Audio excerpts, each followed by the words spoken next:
ఆ పరబ్రహ్మను ఆశ్రయించే మార్గమే పత్రిజీ మనకు అందించిన శ్వాస మీద ధ్యాస.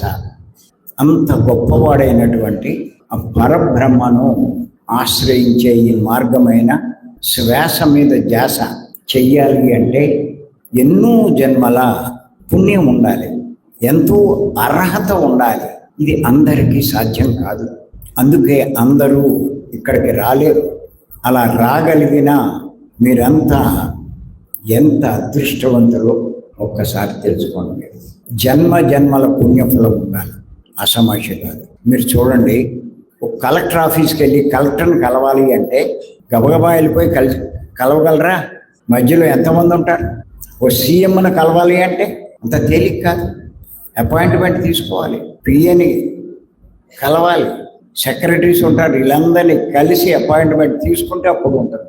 ప్రైమ్ మినిస్టర్ని కలవాలంటే ఎన్ని నెలల ప్రయత్నం చేయాలో. చీఫ్ మినిస్టర్లకే అవకాశం లేదు, సామాన్యులకి ఎక్కడ ఉంటుంది? మరి పరబ్రహ్మను ఆశ్రయించాలంటే ఎంత అర్హత ఉండాలి ఆలోచించండి.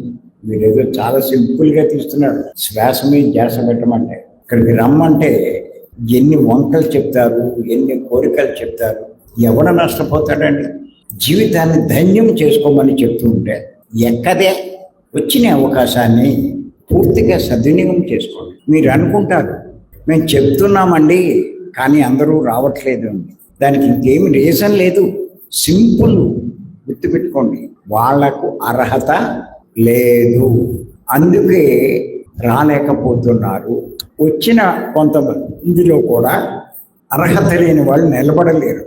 వస్తారు, ఈ లాభము ఆ లాభము ఉంది అంటే వస్తారు, నిలబడలేరు. ఇంకా చాలామందికి ఇంత గొప్ప మార్గమైన ఇది ఎక్కట్లేదు. ఈ సత్య మార్గం ఎన్నో వేల మందికి కాదు, లక్షల మందికి. అసత్య మార్గమైన మ్యూజిక్, గైడింగు, ఇలా రకరకాల ధ్యానాలు ఎక్కుతున్నాయి కానీ శ్వాస మీద ధ్యాస ఎక్కట్ల. సత్య మార్గమైనటువంటి మీకు ఆశ్చర్యం వేస్తుంది. ఎందుకు వెలుగు మనం ఇన్ని చెప్పినా వాడికి అర్థం కావట్లేదు అంటే అర్హత లేదు. ఇంకా ఎన్నో జన్మలు పడుతుంది వాడు.